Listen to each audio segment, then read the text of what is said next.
नमस्कार, आप देख रहे हैं राजस्थान 10 बजे और मैं हूं आपके साथ ज्योति पुष्पेंद्र सिंह। चलिए और अब शुरू करते हैं संभागवार बड़ी खबरों का सिलसिला। तो सबसे पहले रुक करेंगे जयपुर संभाग का, जहां से बड़ी खबर बता रहे मेरे सहयोगी आशीष दुबे। अंतर्राष्ट्रीय दिव्यांगजन दिवस पर राजस्थान में राज्य स्तरीय दिव्यांगजन सम्मान समारोह का आयोजन किया गया। इस दौरान सीएम गहलोत ने वीडियो कॉन्फ्रेंसिंग के जरिए कार्यक्रम में शिरकत की और दिव्यांगजन के कल्याण क्षेत्र में काम करने वाले 57 व्यक्तियों को सम्मानित किया। साथ ही दिव्यांगजनों को सहायक उपकरण भी बांटे। इस मौके पर सीएम गहलोत ने कहा कि एक समय था जब दिव्यांगजनों को उनकी शारीरिक निर्भरता के कारण हीन नजरिए से देखा जाता था। यहाँ तक कि कई बार उनके परिजन भी उन्हें बोझ समझते थे। संयुक्त राष्ट्र द्वारा साल 1992 से इस दिवस की शुरुआत करने के बाद इस सोच में सामाजिक बदलाव लाने की अंतर्राष्ट्रीय स्तर पर बड़ी शुरुआत हुई। सीएम गहलोत ने कहा कि दिव्यांगजनों को सामाजिक सुरक्षा प्रदान करने की सोच के साथ साल 2011-12 में हमारी पिछली सरकार के समय ही विशेष योगजन निदेशालय की स्थापना की गई थी। इस निदेशालय के द्वारा प्रदेश में दिव्यांगजनों के कल्याण के अनेक योजनाओं और कार्यक्रमों का संचालन किया जा रहा है। उन्होंने कहा कि हमारे दूसरे कार्यकाल में मूक बधिर बच्चों के लिए कॉकलियर इम्प्लांट करने की योजना शुरू की गई। अब तक प्रदेश में 45 करोड़ रुपए के 1949 मूक बधिर बच्चों में कॉकलियर इम्प्लांट किया जा चुका है। इससे बच्चों को जीवन में नई खुशियां मिली हैं। सीएम गहलोत ने कहा कि दिव्यांगजनों के जीवन को बेहतर बनाने के लिए सरकार की ओर से तमाम सुविधाएं दी जा रही हैं और तमाम योजनाएं चलाई जा रही हैं। सीएम गहलोत ने बताया कि राजस्थान सरकार दिव्यांगजनों को 750 से लेकर 1500 रुपए तक दिव्यांग पेंशन भी दे रही है। और वहीं जोधपुर संभाग की बड़ी खबर बता रहे मेरे सहयोगी राजीव गौड़। जोधपुर के पुलिस कमिश्नरेट के डांगेवास थाना क्षेत्र के अंदर उस वक्त पुलिस के साथ में गजब की हो गई जब एक तस्कर सूरज ने पुलिस पर हवाई फायर कर दिया। उस फायर से पुलिस का वाहन तो कहने का नुकसानदेही हो गया, लेकिन हालांकि किसी को चोट नहीं आई है। लेकिन पुलिस को जब सूचना मिली कि सूरज नाम का अपराधी इस इलाके में है तो पुलिस ने पीछा भी किया और जिस तरीके से पुलिस को गच्चा देकर के गायब हो गया, मगर उसकी स्कॉर्पियो जो है वो पकड़ में आ गई। स्कॉर्पियो में एक 12 बोर की बंदूक मिली है, 20 कारतूस मिले हैं और जिस तरीके से उसने पुलिस पर ये गाड़ी चढ़ाने की कोशिश भी की। इस पूरे मामले को लेकर के डीसीपी धर्मेंद्र सिंह खुद पूरे मामले की मॉनिटरिंग कर रहे हैं। लंबे समय से इनकी क्या गतिविधियां थी और यह भी बताया जा रहा है कि पैरोल पर छूटा हुआ था, तब से फरार चल रहा था। पुलिस ने उसके बाद से नाकेबंदी कर रही है, आसपास के इलाकों के अंदर लगातार पड़ताल की जा रही है। उसके मिलने वाले तमाम लोगों की कॉल डिटेल्स खंगाली जा रही है। माना जा रहा है कि बहुत जल्द वो पुलिस की पकड़ में होगा।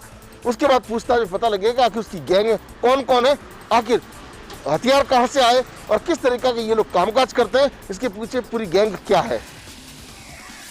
बीकानेर संभाग की बड़ी खबर बता रहे मेरे सहयोगी लक्ष्मण राघव।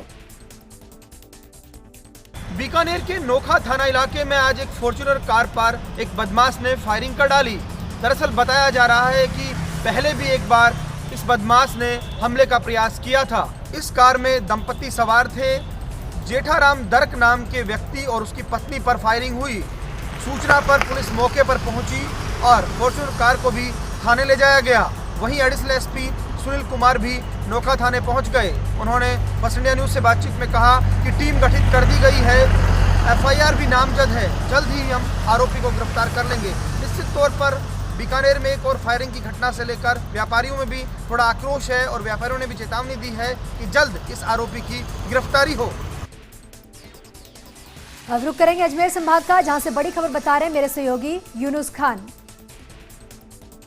नागौर शहर के बहुचर्चित अल्ताफ हत्याकांड मामले में 7 साल बाद अदालत ने सुनाया फैसला।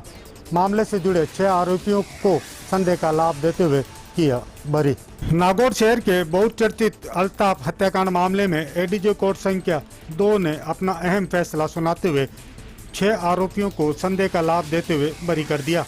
न्यायालय अपर सेशन कोर्ट संख्या 2 की न्यायाधीश सोनाली प्रशांत शर्मा ने अपना अहम फैसला सुनाते हुए मामले से जुड़े जगदीश चारण, सुनील माली, रामचंद्र उर्फ बबलू टाडा, नवल जाट, राजमल काला और भागीरथ गुज्जर को संदेह का लाभ देते हुए धारा 147, 148, 149, 341, 323, 427, 307 और 302 आईपीसी की धाराओं में बरी कर दिया।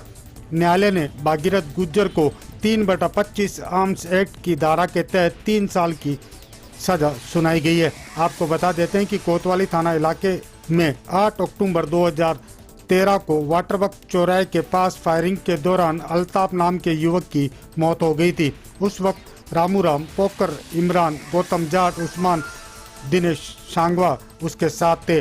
कोतवाली थाने में पहली चार्जशीट 3 जनवरी 2014 को जगदीश, सुनील, रामचंद्र और भागीरथ गुर्जर के खिलाफ पेश की गई थी।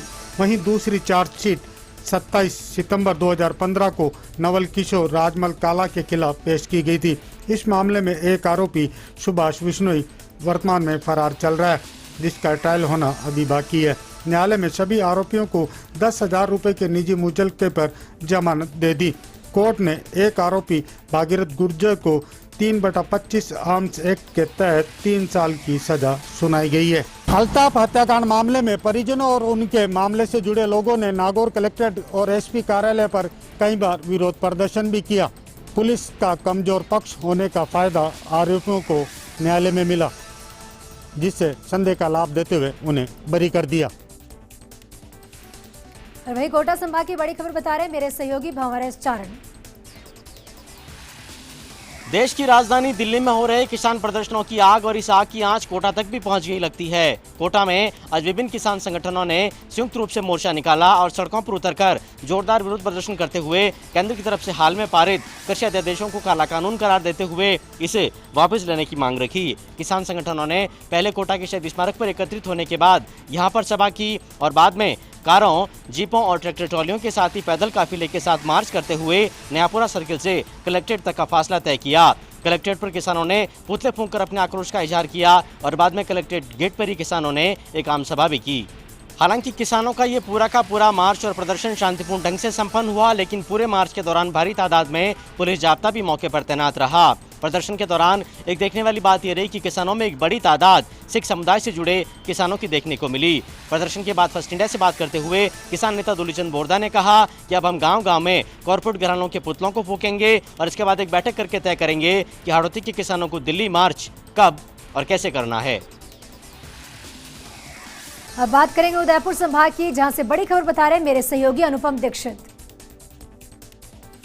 बांसवाड़ा के टिपटॉप एम्पोरियम में लगी आग से कालरा परिवार का सब कुछ खाक हो गया। इसके लिए भी एक बार की जिम्मेदार वे ही है, क्योंकि जिस गोदाम में आग लगी उसमें आग बुझाने का कोई भी संयंत्र मौजूद ही नहीं था, जबकि पास के शोरूम में संयंत्र लगे हुए थे।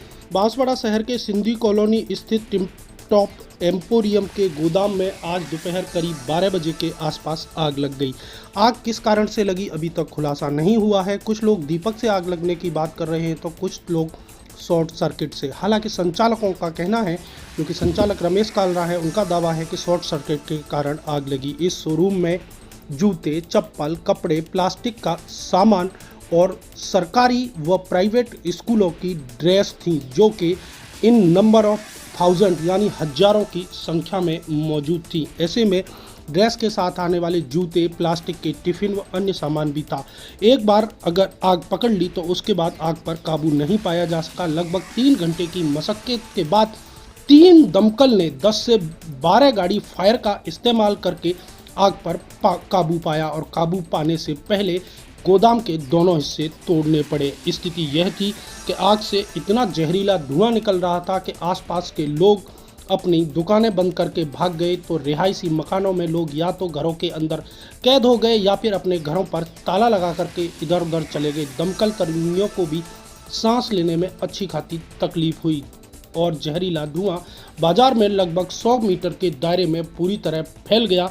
ऐसे में बाजार में आने वाले लोगों को भी अच्छी खासी मशक्कत करनी पड़ी है। इस पूरे आज के घटनाक्रम में 50 लाख से ज़्यादा का सामान जल गया तो लाखों का सामान भीग गया। वहीं इमारत के 2 हिस्से तोड़ने पड़े और छत भी गर्मी के कारण चटक गई है। ऐसे में अनुमान लगा सकते हैं कि यह नुकसान लगभग 1 करोड़ के आसपास तक का भी हो सकता है। और अब रुक करेंगे उदयपुर, माफ कीजिएगा भरतपुर संभाग का, जहां से बड़ी खबर बता रहे हैं मेरे सहयोगी रवि कटारा। भरतपुर की खो थाना पुलिस ने बड़ी कार्रवाई करते हुए पुलिस पर फायरिंग करने वाले गौ तस्करों को किया गिरफ्तार, जिनके पास से अवैध हथियार भी किए बरामद। भरतपुर की खो थाना पुलिस को सूचना मिली कि पुलिस पर पूर्व में फायरिंग करने वाले गौ तस्कर रेकी करने के लिए भरतपुर की ओर आ रहे हैं, जिसको लेकर 2 टीमों का गठन किया गया। जिसके बाद अलग अलग जगह से दोनों गौ तस्करों को गिरफ्तार कर लिया गया है, जिनके पास से 2 अवैध कट्टे, 1 जिंदा कारतूस व 1 बाइक भी बरामद की है। वहीं पुलिस को अन्य साथियों की भी तलाश जारी है। पुलिस ने बताया कि भरतपुर और दौसा के इलाकों से घुमंतू जाति के लोगों से यह संपर्क में रहते थे और वहां आवारा घूमती हुई गायों को एक टैंकर में भरकर यहां लाते थे। पकड़े गए गौ तस्कर पूर्व में पुलिस पर फायरिंग करने के बाद गौवंश को लेकर फरार हो गए थे, जिसके बाद पुलिस को लंबे समय से इन गौ तस्करों की तलाश थी।